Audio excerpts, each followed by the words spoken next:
Hello नमस्कार, welcome back to my channel enlightenment with Nidhi. जैसे कि कल हमने रिसर्च एप्टीट्यूड में ये पढ़ लिया था, रिलायबिलिटी क्या होती है, वैलिडिटी क्या होती है, रिसर्च की कैरेक्टरिस्टिक्स क्या है। आज हम पढ़ेंगे method and type of research. तो जैसे कि हमने टीचिंग एप्टीट्यूड वो जो फर्स्ट यूनिट है वो पहली कंप्लीट कर लिया है, रिसर्च एप्टीट्यूड का चल रहा है। मैं जल्दी से जल्दी कोशिश करूंगी कि सारी 10 यूनिट्स कवर कर लूं।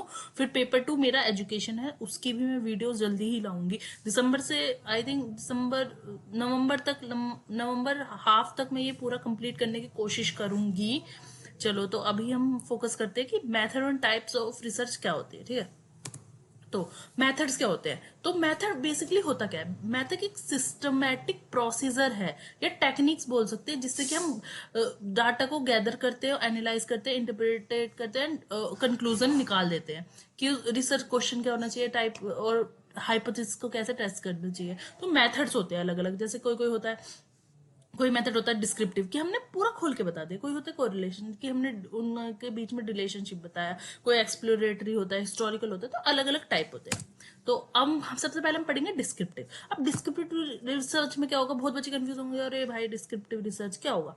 अरे डिस्क्रिप्टिव मतलब बहुत सिंपल सी बात है कि डिस्क्रिप्टिव रिसर्च का मतलब है किसी भी चीज को बहुत डिस्क्राइब कर दिया बहुत ज्यादा। जैसे कि किसी किसी ने कहा कि भाई चलो कि जैसे हम नहीं होता कि जैसे हमारी कोई पर्स चोरी हो गया तो वो बताते हैं कि भाई आप बहुत ज्यादा डिस्क्राइब करके बताओ कि क्या हुआ, कि मैं पहले ट्रेन में गया था, फिर मैं ट्रेन के अंदर कोच में गया, कोच नंबर 3 में गया, वहां पे जाके देखा तो मेरे पास नहीं था मेरा पर्स। तो बेसिकली उसमें डिस्क्राइब होगा, वो भी बहुत एंडिंग मतलब बहुत ज्यादा एंड तक कि हाँ हम उससे पता चल सके, इन्वेस्टिगेशन हो सके। इससे हेल्पफुल होता है रिसर्च करने के लिए। एक होता है कोरिलेशन। कोरिलेशन किस लिए होता है कि वो रिलेशनशिप बिटवीन टू वेरिएबल्स बताता है कि भाई किसी के बीच में कैसा रिलेशन है, नेगेटिव है, पॉजिटिव है ना, या फिर जीरो रिलेशन है, तो क्या रिलेशन है। तो कोरिलेशन हमारे रिलेशनशिप को बताएगा हमेशा।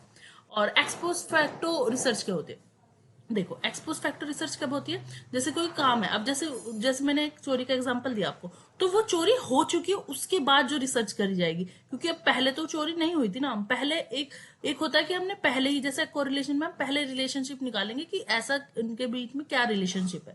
पर हम जब बाद में जो रिलेशनशिप निकालते हैं, जैसे कि अब चोरी हो गई है, तो अब हम चोर का पता निकालेंगे क्योंकि वो चीज चोरी हो चुकी है। अब उसके बाद तो मतलब जो काम हो जाए उसके बाद जो रिसर्च होती है वो एक्सपोज फैक्टो है।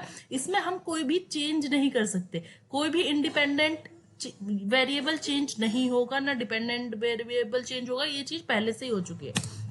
हिस्टोरिकल रिसर्च, जो भी रिसर्च जो पुरानी चीजों को हम मतलब करते हैं कि हिस्टोरिकल रिकॉर्ड्स, डॉक्यूमेंट या मतलब कि बेसिकली जो पुरानी चीजें हो चुकी हैं उसके ऊपर हम हिस्टोरिकल रिसर्च करते हैं। कि जैसे कि अभी हम सोचते हैं कि अरे जैसे अभी भी कि वहां पे केव्स में वो उनके निशान मिल रहे, पैरों के निशान, की फोन भी यूज करते थे वो पहले, ऐसा भी पता चल रही हैं चीजें नई नई। तो ये होती है पुरानी चीजों का हम रिसर्च करते हैं। एक्सप्लोरेटरी रिसर्च क्या होता है, तो एक्सप्लोरेटरी रिसर्च होता है कि आप ना बहुत सारी नई चीजें ढूंढने की कोशिश कर रहे हैं, कि जो चीजें पहले आ चुकी है वो तो ठीक है, पर अब रिसर्च करना चाह रहे हैं कि रिसर्च की और क्या हो सकती है, और क्या वेरिएबिलिटी होती है, और क्या चीजें मतलब जो लिमिटेड, बस लिमिटेड इंफॉर्मेशन नहीं, उनसे भी बेस्ट चीजें हमें ढूंढनी है। उसके बाद होती है एक्सपेरिमेंटल रिसर्च। इसमें क्या होता है, हम इंडिपेंडेंट वेरिएबल को चेंज कर सकते हैं, इसमें वेरिएबल्स हम हिला सकते हैं। कि हमने क्या करा कि भाई कोई इंडिपेंडेंट वेरिएबल चेंज कर दिया, उससे डिपेंडेंट वेरिएबल को फर्क पड़ रहा है। कि जैसे कि हमने इंडिपेंडेंट वेरिएबल क्या हो गया, इंडिपेंडेंट वेरिएबल हो गया टीचर, है ना, और डिपेंडेंट वेरिएबल हो गया स्टूडेंट। तो इंडिपेंडेंट वेरिएबल ऐसा होता है कि अगर हम टीचर है तो टीचर ही हमने अगर हम चेंज कर देते हैं तो डिपेंडेंट वेरिएबल पे मतलब स्टूडेंट पे क्या फर्क पड़ेगा। तो हम एक्सपेरिमेंटल रिसर्च में तो हम ये सब चीजें करते हैं, मतलब चेंज करके देखते हैं। ये पहले ही की जाती है, ऐसे नहीं, एक्सपोज फैक्टो में बाद में की जाती है। मतलब जब चीजें हो चुकी हैं उसके बाद हम एक्सपेरिमेंट मतलब उसके बाद हम रिसर्च करते हैं। इसमें हम पहले ही रिसर्च करके देखते हैं।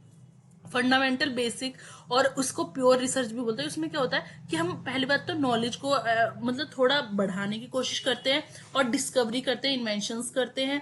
पर ये मोस्टली ना एकेडमिक होता है, ऐसा नहीं है कि एक्सप्लोरेटरी नहीं है बेसिकली, कि बस ओनली फोकस करता है कि अकेडमिक पे, एक्सटेंसिव इन नेचर है। ठीक है, और अप्लाइड रिसर्च क्या होता है, अप्लाइड रिसर्च ये भी एडिशनल टू नॉलेज है, मतलब नॉलेज को बढ़ाने का ही है, पर इनोवेशन लाता है, क्रिएटिविटी लाता है, practical use in solving a problem, की प्रॉब्लम को सॉल्व कैसे करें, इसलिए तो अप्लाइड नाम उसको पड़ा है। और ये एक्सटेंसिव नहीं है, ये इंटेंसिव इन नेचर है, क्योंकि ये अंदर तक डीप तक नॉलेज करता है। ये थोड़ा आप सही कर लीजिएगा, थोड़ा राइटिंग में हो जाती है प्रॉब्लम। इंटेंसिव इन नेचर है क्योंकि ये बहुत ज्यादा डीप तक जाता है और वहां पे सर्च करता है, ठीक है। तो आज के लिए सिर्फ इतना ही। अगली वीडियो में हम पढ़ेंगे क्वालिटेटिव और क्वांटिटेटिव में डिफरेंसेस क्या है, और क्वालिटेटिव के पार्ट क्या है, क्वांटिटेटिव के पार्ट क्या है, इंटरव्यू, ऑब्जर्वेशन, ये सब चीज पढ़ेंगे, ठीक है। तो आज के लिए सिर्फ इतना ही, और जब तक के लिए हंसते रहिए, मुस्कुराते रहिए, और थोड़ा सा पढ़ते भी रहिए, थोड़ा थोड़ा पढ़ते रहिए, तो आपके लिए हेल्पफुल रहेगा एग्जाम के लिए, ठीक है। और कल वीडियो आ जाएगी, टेंशन ना लीजिएगा। और मैंने एक वीडियो डाली है ऑल्सो कि वो ड्यू में जो फॉर्म भरे गए हैं पीएचडी के, तो वो भी देख लीजिएगा, ठीक है। Thank you, bye.